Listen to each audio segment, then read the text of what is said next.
사도신경으로 우리의 신앙을 고백하며 새벽 예배 하나님께 올려드리겠습니다. 전능하사 천지를 만드신 하나님 아버지를 내가 믿사오며 그 외아들 우리 주 예수 그리스도를 믿사오니 이는 성령으로 잉태하사 동정녀 마리에게 나시고 본디오 빌라도에게 고난을 받으사 십자가에 못 박혀 죽으시고 장사한 지 사흘 만에 죽은 자 가운데서 다시 살아나시며 하늘에 오르사 전능하신 하나님 우편에 앉아 계시다가 저리로서 산자와 죽은 자를 심판하러 오시리라. 성령을 믿사오며 거룩한 공회와 성도가 서로 교통하는 것과 죄를 사해 주시는 것과 몸이 다시 사는 것과 영원히 사는 것을 믿사옵나이다. 아멘.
이 시간 우리에게 주시는 하나님 말씀은 사도행전 9장 32절부터 43절까지의 말씀입니다.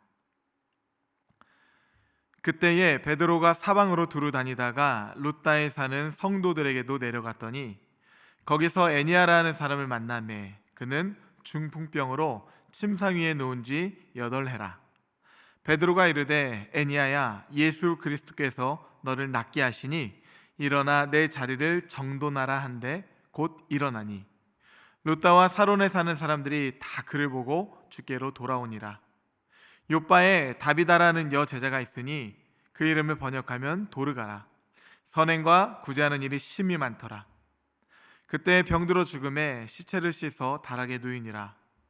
룻다가 요바에서 가까운지라 제자들이 베드로가 거기 있음을 듣고 두 사람을 보내어 지체 말고 와달라고 간청하여 베드로가 일어나 그들과 함께 가서 이르매 그들이 데리고 다락방에 올라가니 모든 과부가 베드로 곁에 서서 울며 도르가가 그들과 함께 있을 때에 지은 속옷과 겉옷을 다 내보이거늘 베드로가 사람을 다 내보내고 무릎을 꿇고 기도하고 돌이켜 시체를 향하여 이르되 다비다야 일어나라 하니 그가 눈을 떠 베드로를 보고 일어나 앉는지라. 베드로가 손을 내밀어 일으키고 성도들과 과부들을 불러들여 그가 살아난 것을 보이니 온 요빠 사람이 알고 많은 사람이 주를 믿더라. 베드로가 요빠에 여러 날 있어 시몬이라는 무두장이의 집에서 머무니라. 아멘. 함께 기도하시겠습니다. 하나님 감사합니다. 오늘도 성령으로 인도하사 우리의 마음과 생각을 주장하시고 다른 소리가 아닌 하나님의 말씀을 따라 사는 복된 인생 삼아 주심에 감사드립니다.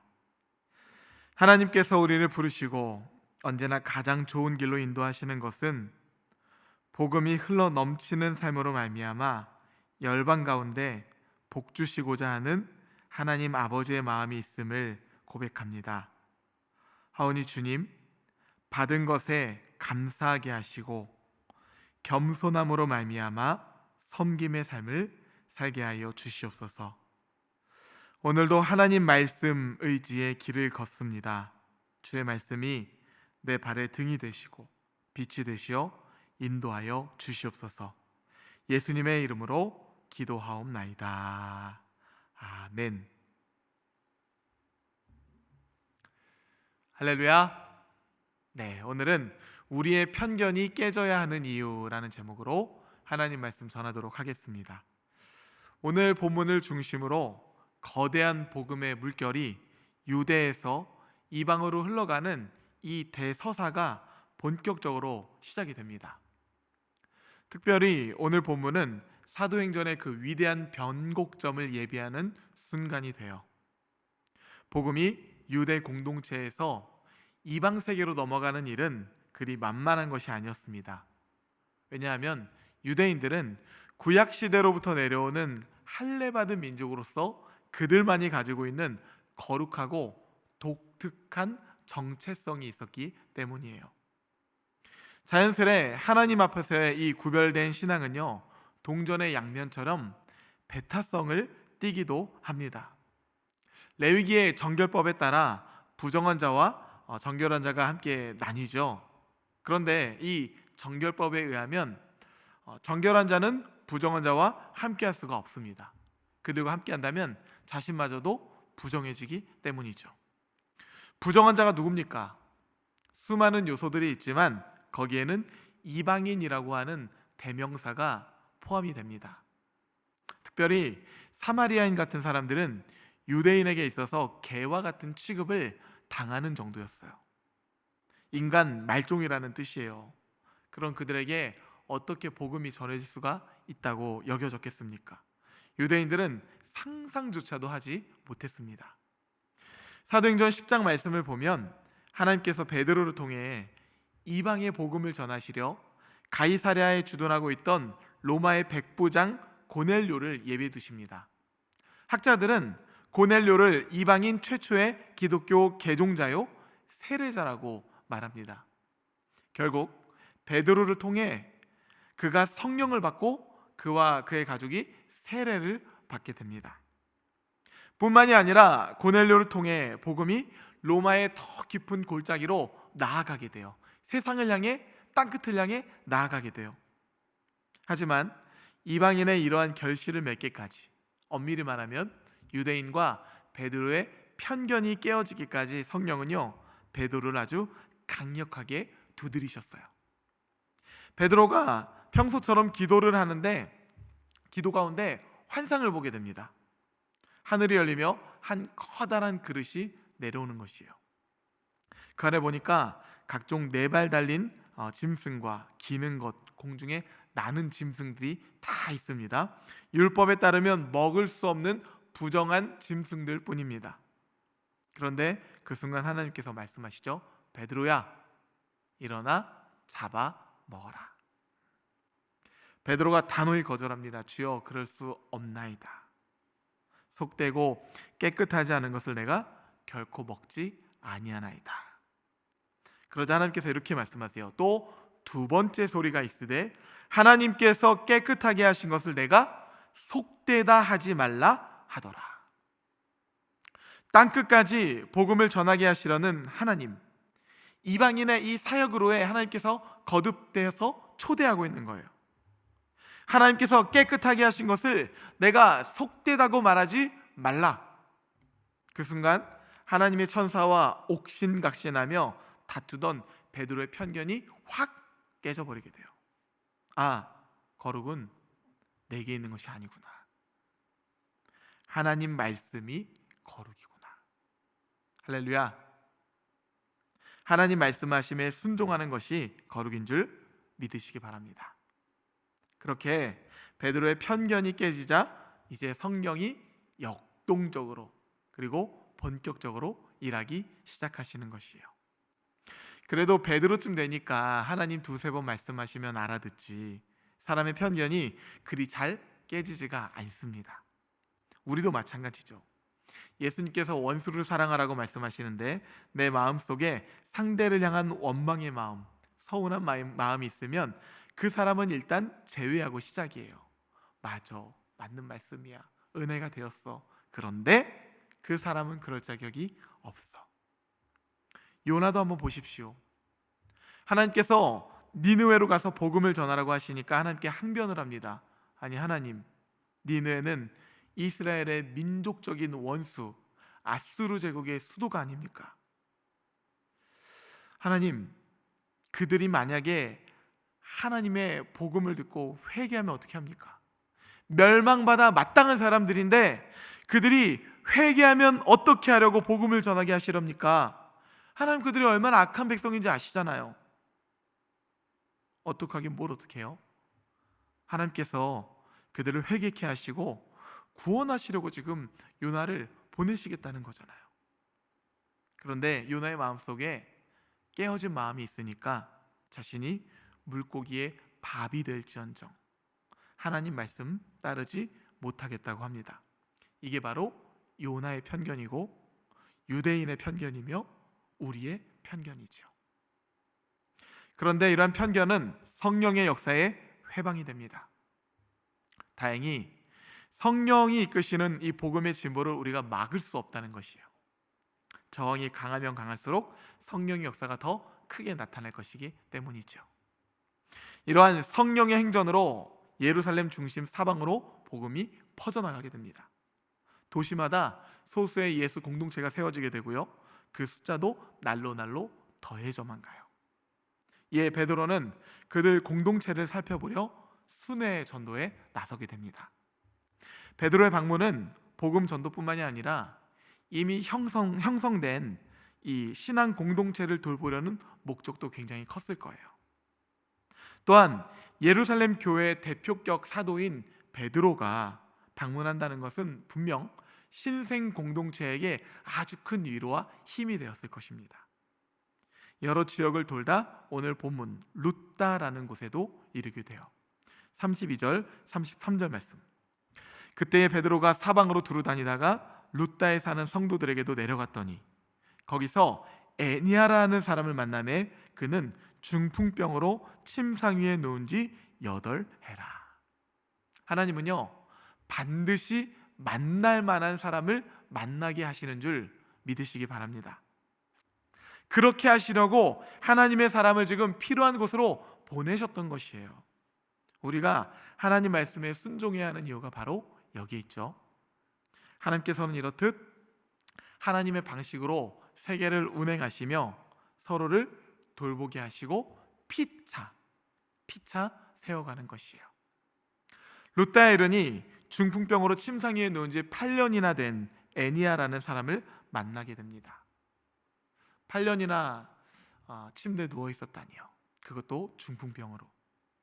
얼마나 절망적이었겠습니까? 우리는 지독한 감기 두세 주만 걸려도 죽을 것 같이 힘들어합니다. 저도요, 상반기에 감기에 걸렸었는데 한 3달 동안 낫지가 않더라고요. 얼마나 괴로웠는지 몰라요. 나중에 감기가 다 낫게 되었을 때 너무나 기뻐서 절로 뛰었던 기억이 있습니다.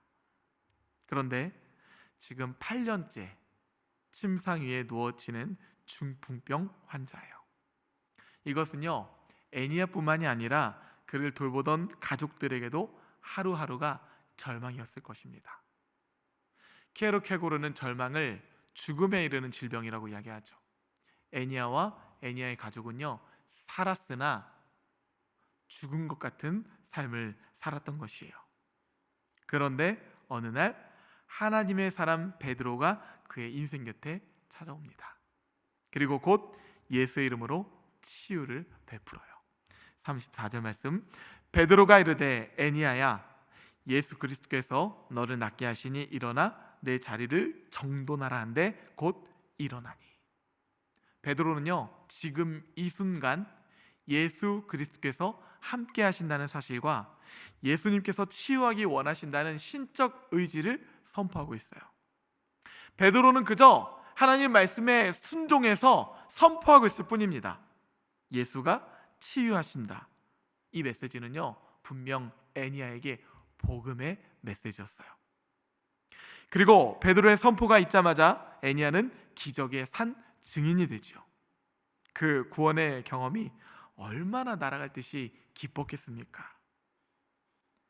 그리고 그 복음의 기쁨은 그저 애니야뿐만이 아니라 그 마을의 구원의 복된 소식이 됩니다. 실제로 애니야의 치유로 온전케 된 그 모습을 보면서 기적의 산 증인이 되었고, 룻다와 사론의 많은 사람들이 그를 통해 주께 돌아오는 역사가 나타났다라고 기록을 하죠. 이처럼 베드로의 방문은 지역 신앙 공동체에 더 큰 부흥을 가져오게 되었습니다. 성령께서 가라고 명하신 곳에는 이유가 있었던 것이에요. 이어서 나타나는 요빠 지역의 도르가 사건도 마찬가지죠. 죽은 도르가가 소생케 되는 사건이에요. 그 사건의 구원을 통하여 그녀뿐만이 아니라 그녀의 가정, 그리고 요빠 지역이 하나님 하시는 구원의 감격을 체험하게 됩니다. 주 예수를 믿으라. 그리하면 너와 내 집이 구원을 받으리라. 성령이 행하시는 물결, 복음의 물결이 이방 가운데 물들어가고 있는 것이요. 그리고 이 두 사건은 고넬료라 하는 로마의 백부장, 본격적으로 복음이 이방으로 향해 뻗어나가는 그 변곡점을 예언하는 아주 중요한 결정적인 계기가 되는 것입니다. 사랑하는 성도 여러분, 우리의 편견이 깨져야 할 이유가 바로 여기에 있습니다. 사실 우리의 신념과 우리의 고정관념, 이거 깨지는 거 절대 쉬운 거 아닙니다. 하지만 우리의 편견이 깨지지 않는다면 그것은 동시에 성령의 역사를 회방하는 일이 된다는 것을 우리는 알아야 해요. 마치 혈관 안에 기름기가 껴서 혈액이 잘 순환하지 못하는 것처럼 우리의 의가 성령의 의로움을 가로막는다면 성령의 역사는 우리의 고정관념으로 인해 역동적으로 운행할 수가 없는 것이죠. 혈관이 깨끗하지 못하면 어떻게 됩니까? 여러 가지 질병에 걸리게 됩니다. 마찬가지로 우리의 의와 우리의 편견이 가득 차 있으면 그것은 하나님으로부터 오는 모든 좋은 것을 막아서는 죄가 되는 것이에요. 만일 베드로의 고정관념이 깨지지 않았더라면, 만일 이스라엘 백성들의 편견이 깨지지 않았더라면 애니야와 도르가에게 전해졌던 이 기쁨의 소식, 룻다와 요빠 그리고 그 너머의 조선에까지 이르게 된 복음의 기쁨은요, 현실태가 아니라 가능태로만 남고 사라졌을 것입니다. 그러나 그들의 편견이 깨지는 순간 하나님의 모든 가능태가 하나님의 모든 현실태로 변화되게 되었던 것이죠. 성령의 역사를 통해서 말이죠. 오늘도 선교하시는 하나님께서는요, 말씀을 통해서 우리를 부르십니다. 내 안에 있는 나의 의로움과 나의 신념, 나의 편견을 내려놓고 하나님 말씀에 순종의 자리로 우리를 가라고, 하나님께로 오라고 말씀하시는 거예요. 그리고 그 하나님의 예비된 자리에서 이루어질 놀라운 소망의 나라를 보라고 말씀하십니다. 바라기는 여러분의 순종을 통하여 오늘 하루도 성령의 역사가 여러분의 삶과 가정과 일터 가운데 아주 역동적으로 일어나는 승리의 하루가 되시기를 주님의 이름으로 축복합니다. 함께 주기도문 하시겠습니다. 하늘에 계신 우리 아버지여, 이름이 거룩히 여김을 받으시오며 나라가 임하시오며 뜻이 하늘에서 이루어진 것 같이 땅에서도 이루어지이다. 오늘 우리에게 일용할 양식을 주시옵고 우리가 우리에게 죄 지은 자를 사하여 준 것 같이 우리 죄를 사하여 주시옵고 우리를 시험에 들게 하지 마시옵고 다만 악에서 구하시옵소서. 나라와 권세와 영광이 아버지께 영원히 있사옵나이다. 아멘.